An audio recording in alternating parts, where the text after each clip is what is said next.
Adele's Roaring in the Deep is a massive song, far-reaching in every corner of the world. It depicts the heartbreaking sobs and unsettled tears at the impact of a crushed love. Adele excelled with greatness in spotlighting contemporary soul blues. This sound features the brilliance of sporadic acoustic guitar, a substantial vintage bass drum, and a gospel flair championing her vocals.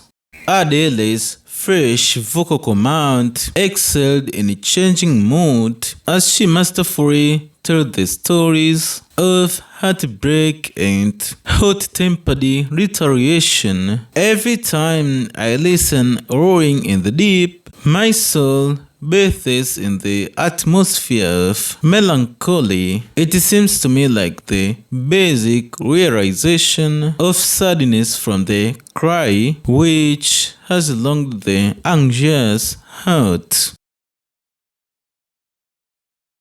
Here, fire is a metaphor of burning pain stemming from the lover's heart, often marked as scorching outrage of infidelity in a relationship. The image of a broken trust in a relationship is so poignantly moving in the lover's bosom, making it hard for her feelings to resist pain. In her vocal delivery, Adele switches flowing from a temperate, dark lower register to a floating, vehement upper belt.